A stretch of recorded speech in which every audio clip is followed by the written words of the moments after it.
நாங்கள் டுடே வந்து பார்த்திங்கன்னா ஒரு ஸ்பைசியான புதினா சட்னி பார்த்துடலாமா? சரி வாங்க ஸ்ட்ரெயிட்டாக வீடியோக்குள்ளே போயிடலாம். ஸோ அடுப்பு ஆன் பண்ணி ஒரு பாத்திரம் வச்சுட்டு அதில் வந்து பார்த்திங்கன்னா ஒரு 4 ஸ்பூன் ஆயில் விட்டுக்கலாம். கடலைப்பருப்பு, உளுத்தம்பருப்பு, சீரகம் நல்லா பொன்னிறமாக வரட்டும். பொன்னிறமாக வந்ததுக்கப்புறம் வந்து பார்த்திங்கன்னா 2 பெரிய வெங்காயம் சேர்த்துக்கலாம். அது கூடவே வந்து பார்த்திங்கன்னா நான் தோல் உரிச்சிட்டு பூண்டு சேர்த்துக்கிறேன், 3 பச்சை மிளகா சேர்த்துக்கிறேன், சிட்டிக்கு அளவு இஞ்சி சேர்த்துக்கிறேன். அதுக்கப்புறம் வந்து பார்த்திங்கன்னா புளி கொஞ்சம் சேர்த்துக்கிறேன். இது நல்லா வதங்கி வரட்டும். இல்லை நான் கொஞ்சம் ஸ்பைஸியாக சாப்பிடுவேன்னா 3 என்ன ஒரு 5 பச்சை மிளகா கூட வச்சுங்க.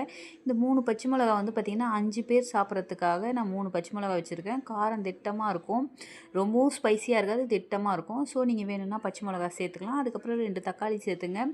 இது கூட உப்பு சேர்த்துட்டு நல்லா வதக்கி கொடுத்துருங்க. தக்காளி நல்லா வதங்கி வந்ததுக்கப்புறம் புதினாவும் கொத்தமல்லியும் நல்லா கழுவி அலசி எடுத்து வச்சுருக்கேன். அதை இது கூட மிக்ஸ் பண்ணிவிட்டு நல்லா வதக்கி கொடுத்துடலாம். நல்லா வதங்கி கொடுத்ததுக்கப்புறம் சூடு ஆறுற வரைக்கும் வெயிட் பண்ணி மிக்ஸி ஜாடியில் போட்டு அரைச்சி எடுத்துக்கலாம். கொரகொரப்பாக வேணும்னா நைஸாக கூட அரைச்சிக்கலாம். ஸோ இப்போ வந்து பார்த்திங்கன்னா ஒரு பாத்திரம் வச்சுட்டு அகெயின் எண்ணெய், உளுத்தம்பருப்பு, கடுகு, சீரகம் போட்டுட்டு அரைச்சி வச்ச விழுதை இதுவும் கூட மிக்ஸ் பண்ணிவிட்டு அடுப்பு ஆஃப் பண்ணிவிடுங்க. சும்மா கலந்து கொடுத்தா போதும். ட்ரை பண்ணி பார்த்துட்டு எப்படி இருக்குன்னு சொல்லுங்கள்.